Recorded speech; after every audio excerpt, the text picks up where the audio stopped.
Hey, I'm Alex Radical from Board Game Co, and this is your month in review for December of 2024. The last month in review for the last month of the year. Well, that doesn't make sense. The last month in review of the year, the only month in review for the last month of the year. In any case, we'll be diving into a bunch of things this video. We're diving into the stats for the month, my favorite videos on my channel, my favorite videos on other people's channels, the best new games of the year, the best new games I've played, I guess, the 5 best new games of the month, the disappointments of the month, as well as the crowdfunding highlights and highlights in general. Links and timestamps to everything down below as usual. Let's go ahead and start off with stats. Stats are basically exactly what it sounds like. These are the games I have played or how many plays I have logged, all of that.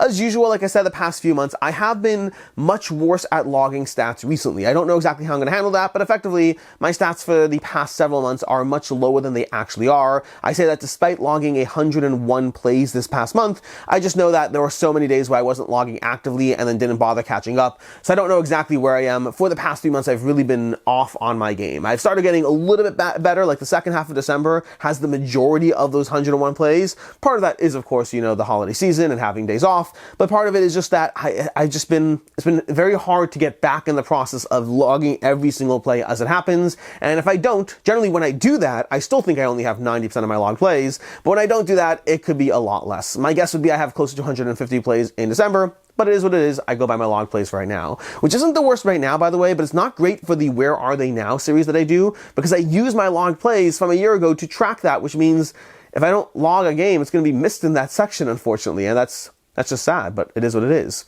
Anyways, with that said, 101 log plays. I have an H-index of 5, so that's at least 5 games that have been played at least 5 different times. I'll probably do a full video stats on my year, my 2024 in general in a separate video. This is just covering December. We have 48 unique games. 22 of those unique games are new to me. We also have my most played games are basically, let's go through, you know, the 5 all the way upwards. And usually I talk about any games that have at least 5 plays. We have a video that passed Meteor Tread with 5 plays, 5 log plays. Keep in mind this is sessions, so some of those sessions were like 3-4 hours long, and some sessions were literally only half an hour, but this is 5 sessions logged of Iridia as I go through it. We have Crokinole with 5 log plays. I got some fun playing through some of these challenge cards I'll be talking about in a separate video, you can watch that, but basically I got to play some Crokinole. We have Combo with 5 plays. My kids have loved Trio from, actually I don't know from who, the name of the company, Happy Camper I think, and Combos from them as well. I've gotten 5 plays in. Actually, I've gotten more plays. Again, this is a different one. I've definitely gotten more than 5 plays logged of combos, no question. I played it once at the convention itself, and then I played it literally 5 times one day alone, but I've played it like 3 or 4 days. So I think I'm probably close to like 9 plays. This goes back to the fact that I just have not been logging all my plays. We have Flip 7 at 8 logged plays. Another one I've been getting a lot of table time in. My kids love it and are always happy to play it. And then we have Lorcana, Disney Lorcana at 12 logged plays. And that one is definitely one that I've been diving into a lot more as I've been covering in a bunch of videos. Past that, as far as my favorite videos of the month, these are my favorite videos on other people's channels, not my own. We have, coming in at number 5, we have Board Game Buzz, a PAX U vlog. This is basically Carly from the Board Game Buzz. She did a vlog of PAX U. I got to meet her. Well, not meet her. I've met her before. I've met her a few times before. But I got to hang out with her at PAX Unplugged. It was great to see her. I don't often get that opportunity. And I like the look back and the general entertainment of her vlog on it. We have One Stop Co-op Shop with their review for Iridia. I appreciate how much information Mike from the One Stop Co-op Shop is able to condense into his 5x5 reviews, or is that what they call? They're not called 5x5 reviews. I don't know. I'm saying that 5 in 5 reviews, because it's 5 things in 5 minutes. Manages to capture a lot of relevant information in a very short time frame, just cutting straight to the chase as his opinion, as the things that work and don't, and hopefully giving you information as to whether a game is for you. There's also coming in at number 3, this Dice Tower's funniest moments of the year. This is basically a 40-minute long video covering some of the highlights, which basically just means it's kind of a semi-blooper reel for some of the fun moments that have happened throughout the year, which makes it a fun and entertaining video. Coming in at number 2, we have Dragon Tomb's PAX Unplugged coverage. PAX Unplugged uncoverage, I should say, is the more accurate terminology. That will make sense if you watch the video. Dragon's Tomb is always an entertaining person to watch, and his video here is no different. And then coming at number 1, Jenna from the Board Game Garden did a solo Sunday vlog. This is like a much longer vlog, but if you just want to throw something peaceful on in the background and watch her wax on about board games and anything happening, definitely check that out. Very calming, very zen. I've talked about her vlogs in the past. For whatever reason, this is just one that was very very peaceful and enjoyable to watch.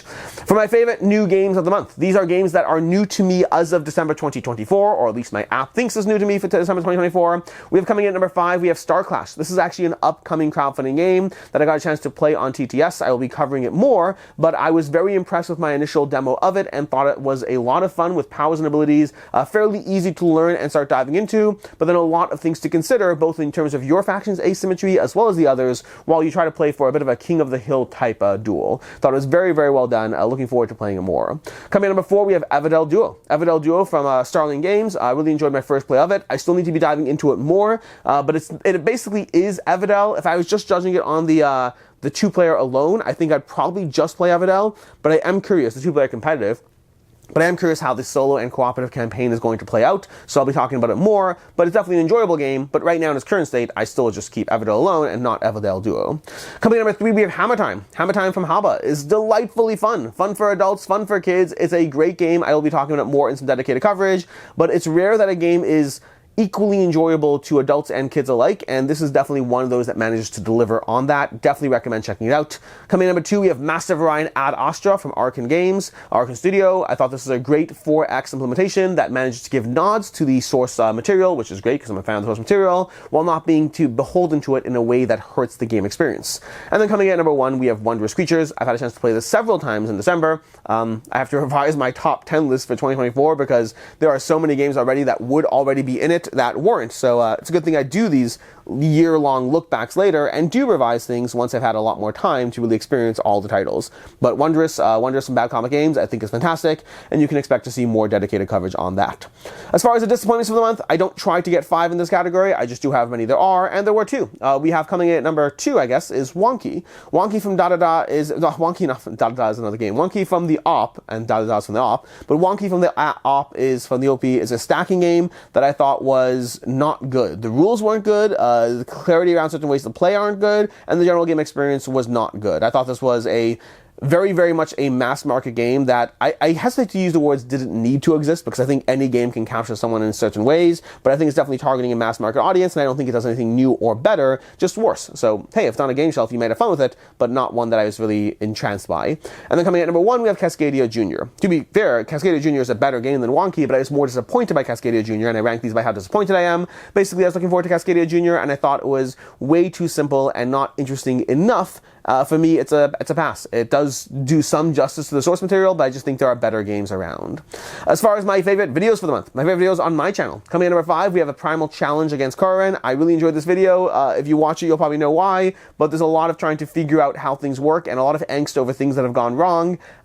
It's an enjoyable video. I like my Primal gameplays, and this was definitely no exception. Coming in at number 4, we have my Cthulhu Death May Die unboxing for Fear of the Unknown, along with Meg. This was a chaotic unboxing because it's Meg in an unboxing video, and those are almost always chaotic unboxings, but you can check that out if you want 45 minutes or an hour or whatever it is of chaotically unboxing Cthulhu Death May Die. Coming in at number 3, we have my end of year purge. This is actually a 2-part series, but, well, technically part 2 was in, January, but part 1 was in December. But my overall end of year purge, I generally appreciate those a lot. I like my games leaving the collection videos in general, but the purges are more specific, more intent, as far as not just casually what's going through, but really trying to make the numbers work as far as being reasonable around my collection growth or lack thereof.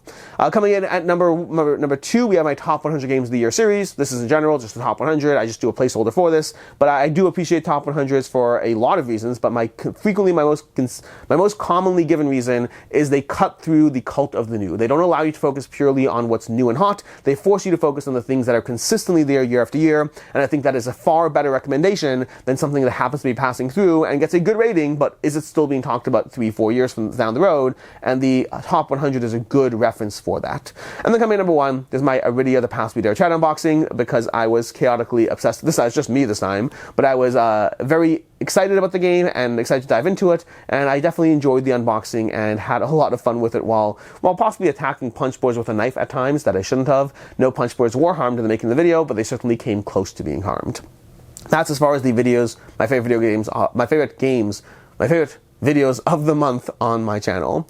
Next category is crowdfunding highlights. We only have one here, but it's Cthulhu May Die, the next season, the newest content for it on GameFound. I don't need it yet because I just got Fear of the Unknown. I have plenty of time to dive into that, but I always like Cthulhu May Die, so more content is never a bad thing as far as I'm concerned. So yeah, that's the only campaign that's really my crowdfunding highlight for December, because December was fairly short and not a ton of things going on in it. Which brings us to the highlights in general. These are the experiences I had this month that are not new to me games, but the ones that stood out as the best experience of the month. And to that end, we have five as usual. These are ranked in order of least to most. Coming in number 5, we have Crokinole.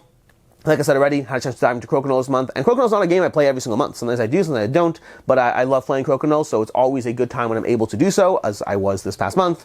Coming in number 4, we have Zombicide Black Plague. I got a chance to play Zombicide Black Plague. Again, a game that I don't play every single month, especially with the amount of Zombicides I have. Sometimes you alternate, and so you play a little Marvel Zombies, a little Zombicide Black Plague, which means it probably has been several months since my last game of Zombicide Black Plague, and playing it again reminded me just how much fun it is. Sometimes, I think Zombicide in particular, there's almost an instinct to let time go by and then think it's just kind of a bunch of miniatures running around the board and it's not that fun and I'm being pulled in by the miniatures and that alone. And then I play it and I'm like, nope, there's actually good gameplay here that is pulling me in and I'm happy to be tabling it. So that is Zombicide Black Plague, my number 2. My number 3 is, or I guess if we're counting down, my 4 is Zombicide Black Plague. My number 3 is Iridia Past We Dare Tread. This is not new to me this month because I played it during the prototype phase, so it's not a new to me game, but I've definitely been enjoying it a lot as I go through it. I will have more thoughts on it. I'm debating whether I fully finish the campaign or just play, to get like 20-30 hours of gameplay in. Either way, you should have coverage on it in the next few weeks, I'd imagine, but that is Iridia the Past We Dare Tread. Coming at number 2, we have Coimbra. I got a chance to play Coimbra, which I haven't played Coimbra in like 4 years, but I finally got a chance to table it this past week, and I'm excited because it's a great game. It's a great game. It holds up. It's one of those games that as I'm playing through it, I'm like, again, there's a part of me that worries if I haven't played a game in 4 years, sometimes you dive into a game and you're holding on to the memories of how good it was for you then, but it doesn't compare to how good games can be now. And so it held up. It's everything I remembered it to be, and now I just have to hope another 4 years doesn't go by before I play it again. And then lastly, coming in number 1 is Lorcana. This is not number 1 based on the strength of the mechanical experience alone, but rather it's number 1 because it's an experience I've been going through with my daughter, learning games, learning Lorcana, collecting Lorcana, getting into like the whole, like, I don't know, building decks, all of the stuff, playing it cooperatively, competitively. My daughter, this is my daughter's first dive into a TCG, CCG, and there's something charming and fun about it, and I'm really enjoying going through that experience with her. And that is basically my highlights of this month. And so that is my month in review for December of 2024. Until next time, I'm Alex Radcliffe from Board Game Co. I hope you enjoyed this video, and as always, I hope you have a good one.